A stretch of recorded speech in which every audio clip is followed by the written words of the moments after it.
Yo, what is going on, guys? So we had a press conference from Nick Sirianni. A lot to talk about of it. I mean, we didn't really get too many answers, but I was hoping that we kind of got some words of how we're moving forward from this horrible week that we did have. So let's get into it. We better do it. Because I've seen enough horror movies to know any weirdo wearing a mask is never friendly.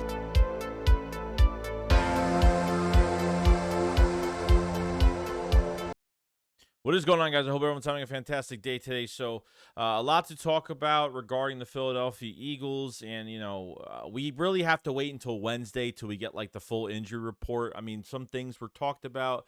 Took some stuff off Twitter, so you have something to kind of see and what was being said today at this little press conference interview thing that went on with Nick. Nick did talk about BrianJohnson in the press conference and really just talked about that he didn't really like a few of the plays that he called a good game. He called a great game. We got to lick his asshole even more and just, I mean, at this point, it's like, I know you can't throw people under the bus during these situations. I obviously get it. I get it. But you got to look at this thing. You just got to be truthful at this point. I mean, this is the biggest beating you guys took. I mean, not even a beating, okay? They just made so many mistakes, 4 turnovers. I mean, a couple of I mean, you can't get by this. BrianJohnson can't get by unscathed because of just who he is in the building. I really hope this isn't an egotistical thing or the Eagles have too much pride to change their ways when it comes to play calling, when it comes to, just something, just creative plays, something different. Just I feel like they're just not straying away from what they've been doing and changing things. And BrianJohnson as an OC this year is handed a top 3 offensive roster on a silver platter, okay, and can't do nothing with it. That's the problem I'm having, okay? So there were some issues with play design. There were issues with that, and it just, probably not a few plays, okay? He's just trying to not make it look so damn bad, okay? A lot of plays when it comes to BrianJohnson's play calling and what's going on. The issue I have here is, why isn't Nick Sirianni doing something during the game? As emotional as much as Sirianni looks like a Philadelphia Eagle fan when he celebrates and when he's, he acts like we do when we get pissed off and, just a fan at heart of a team.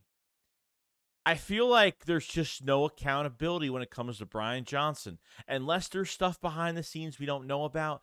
But to be honest with you, if they were winning games the way that BrianJohnson has been calling games till we were 5-0, then I guess there was no reason to change anything. I don't know what the answer is here. I mean, I do know what the answer is here, but I never see Nick kind of go up to BrianJohnson and have like not an argument, but just like, at least if I see him talk to him and he's waving his hands around like the Italian that he is, then I know we're getting some places. Okay? I know we're at least getting somewhere when it comes to that. He also said that the second pick from Jalen Hurts or Jermaine Johnson, caught Jalen Hurts' throwing arm, ended in an interception. He blames that on him. No. You could blame that on yourself all you want. I know you want to kind of, take the hit for your quarterback. Okay, you want to take the hit for your quarterback at the end of the day. But Jack Driscoll, they acted as if they put Jack Driscoll in the game and he was perfectly fine. Like, oh, we could do play action. We could take so much time on it. We could be patient in the pocket with Jalen Hurts the whole entire game once Jack Driscoll got in there.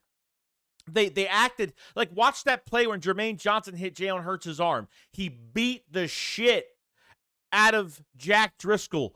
Jack Driscoll was holding on for dear life that whole entire play and many other plays. These are his statistics, at least from what we've seen and what came out on the, just his statistics in general. It says 43.5 pass blocking grade, worst in the Eagles O-line that game. 8 pressures allowed, most on the team. 6 hurries allowed, most on the team. 1 QB hit allowed, tied most on the team. 1 sack allowed, tied most on the team. I mean, there was a problem here. There was a problem. I know Nick is taking one for his quarterback. I get it. But blame that on your OC. Blame that on, I don't know if Jeff Stoutland gets any blame. They got to throw him in there, but at the same time, it's like you're acting like Hurts was not even looking to his right. Like Hurts, gets the ball in his hands. He's taking his sweet ass time to throw this ball, and he's acting as if Jack Driscoll, since he got in the game, since Lane went out, that they weren't having any issues at all. That's what kind of pissed me off with this whole Jack Driscoll situation. Jack Driscoll is not a right tackle. He's a right guard. And I don't think he can play either position. Probably plays right guard a lot better. But there's nobody else on this offensive line that can play right tackle right now. Cam Jurgens has been out, hopefully back in a couple weeks. Okay? Suopeta was fine, you know what I mean? But the Jets and mostly other teams down the line, if they don't have an answer here, are going to put pressure on that side. They're going to line up most of their guys on that side to get pressure. And it's going to be a problem. It's going to be a big problem. I don't know if Fred Johnson or Tyler Steen. I guess Tyler Steen's only played, obviously he was a left tackle coming out of college, and I guess they've only cross-trained him to right guard because Tyler Steen was way better, okay?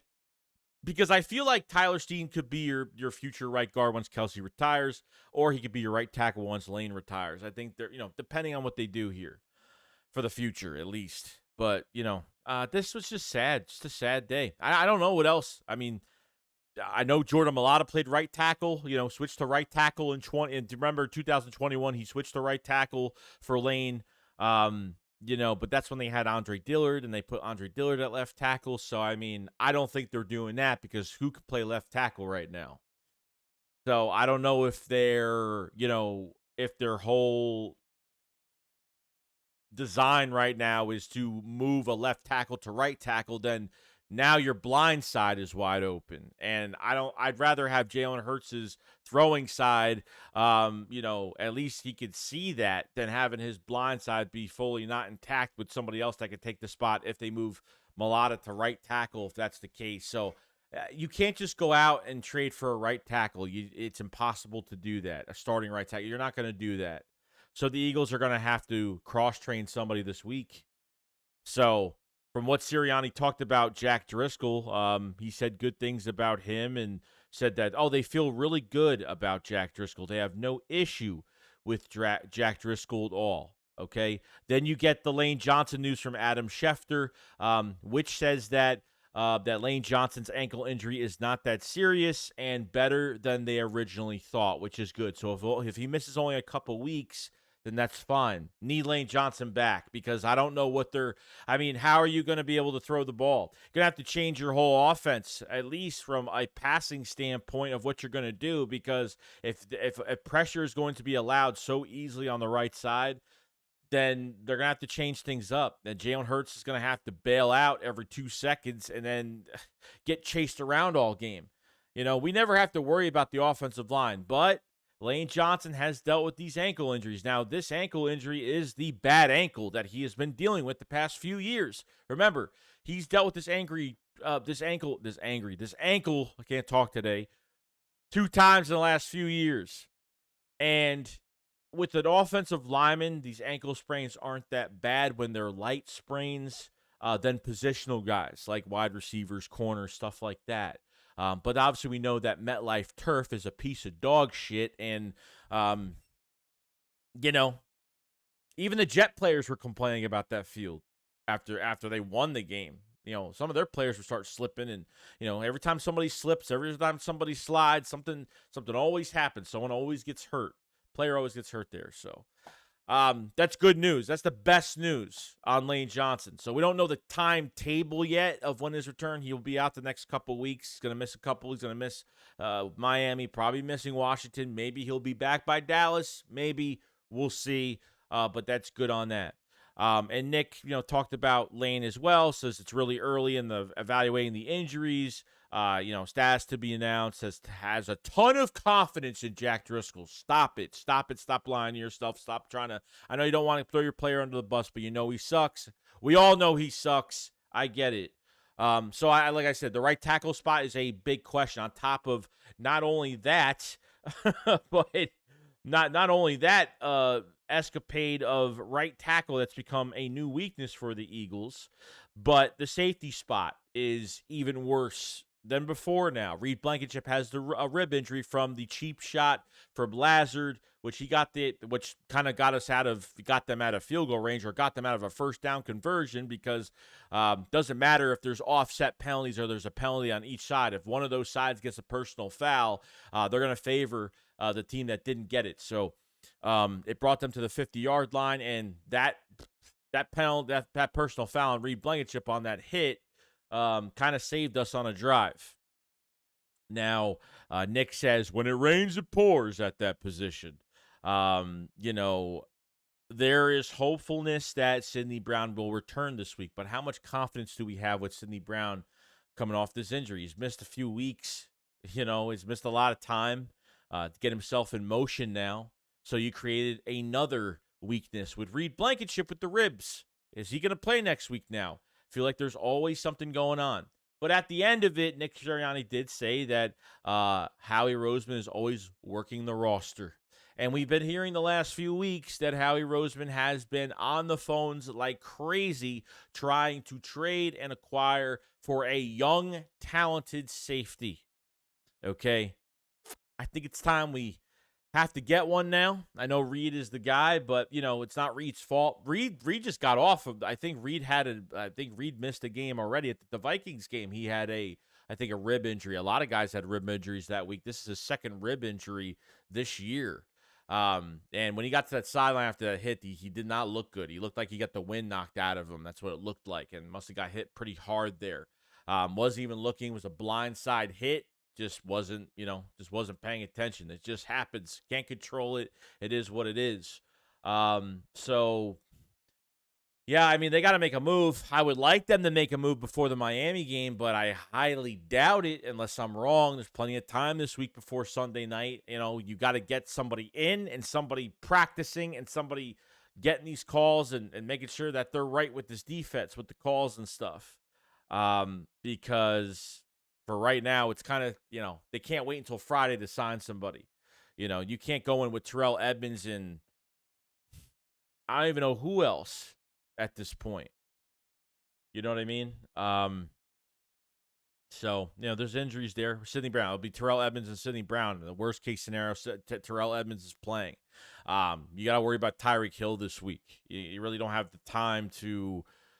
I don't know. I would love them to make a trade. I know they're going to be active in the trade deadline. I know they're going to trade for somebody, but I just don't know for what position. And it's looking like I think safety is the number one right now. Because right tackle, you can't do nothing about it. The Eagles have just got to cross-train somebody this week and figure it out.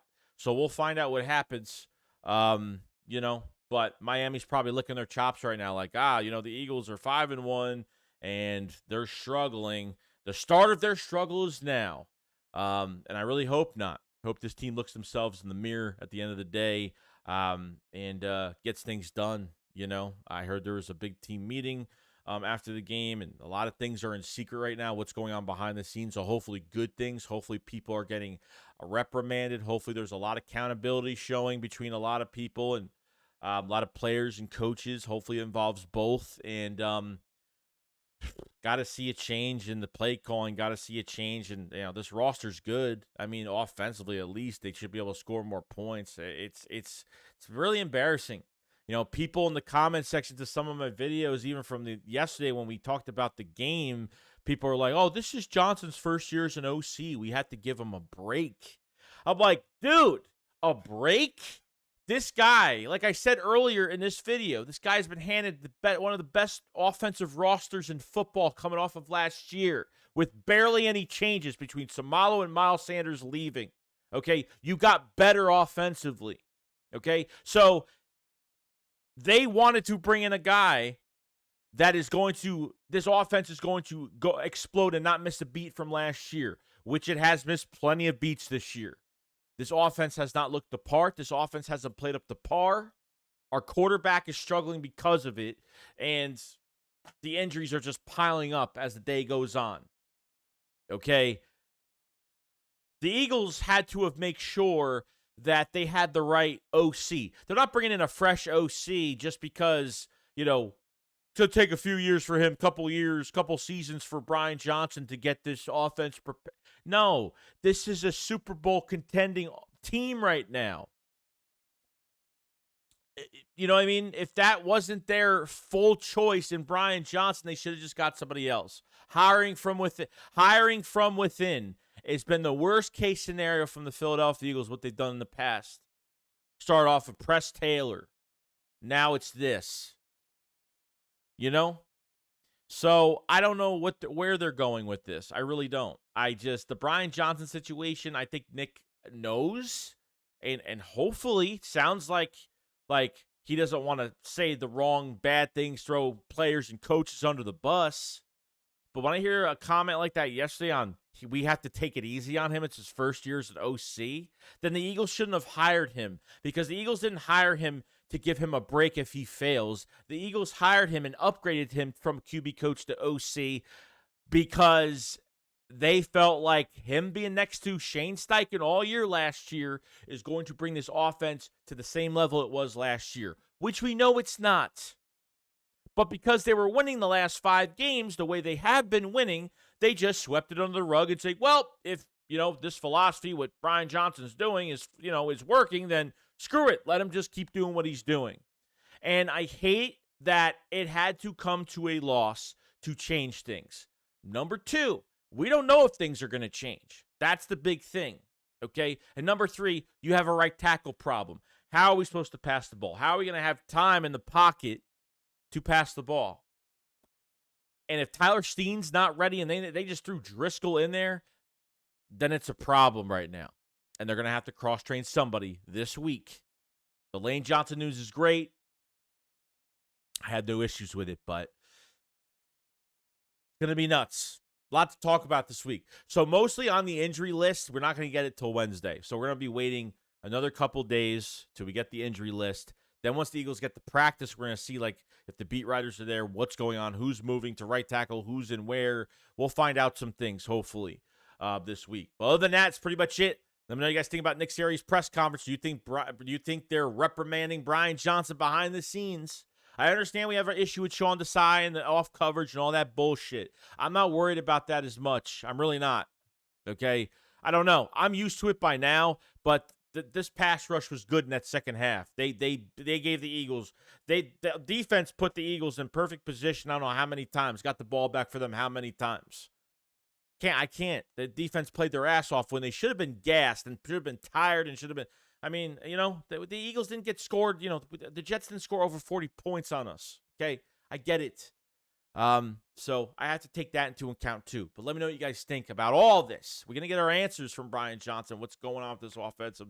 We'll see what's up. You guys have a great day. I'll see you guys on the next one. Chicks up, follow us. Peace out, guys. Peace.